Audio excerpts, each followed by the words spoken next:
And the next thing we know, there's a knocking at the door, and there's Stevie in a chartreuse jumpsuit, 5 or 6 o'clock at night, with our album under his arm, and he wanted to know how we were making this kind of music. I called Bob on the phone and said, "Get over here, we've got a new client." And we let him in the studio, and we didn't wake up for another 5 years.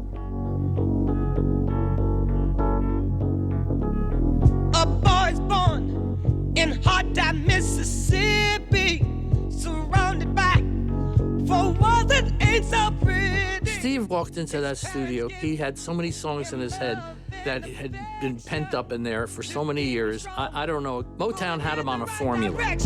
Living just enough for the city.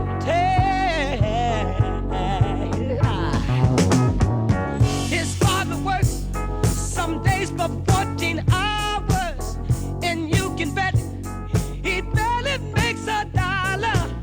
His mother goes to scrub the floors for Minnie, and you best believe she hardly gets a penny.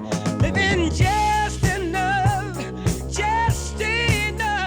for the city. Motown treats their artists, they have almost like a finishing school.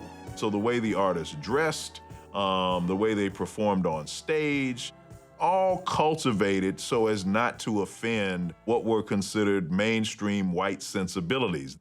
And Steve turned 21, and he was really fed up with it. He finally reached his majority, said, "I'm over. I'm leaving." And he came to New York, and we just started recording.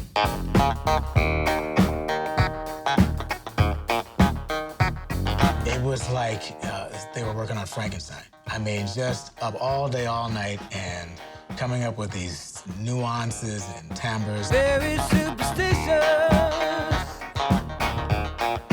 Writings on the wall.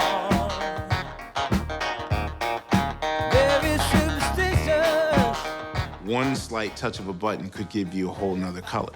So Malcolm and Bob's whole job was to figure out, you know, what colors were inside of his head. I had a 2-track tape running at all times because that's where most of the ideas came from. And I'd say, "Hey, is that a song?" And we'd play back something that he was just musing around, and he'd go, "Yeah, man, yeah." And then we'd get an idea, and off we'd go.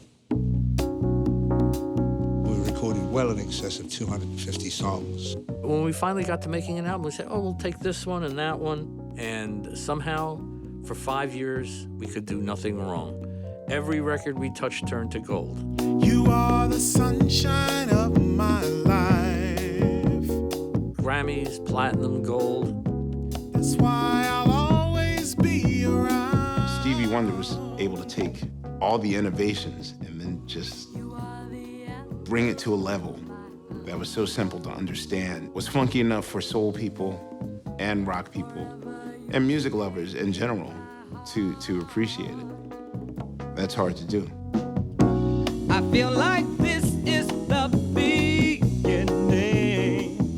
There's still a lot of controversy because people feel like if you introduce electronics, you're sort of changing the nature of the sound. Some people are against this, and Stevie not only embraces it, he, I think, leads the pack. I'd find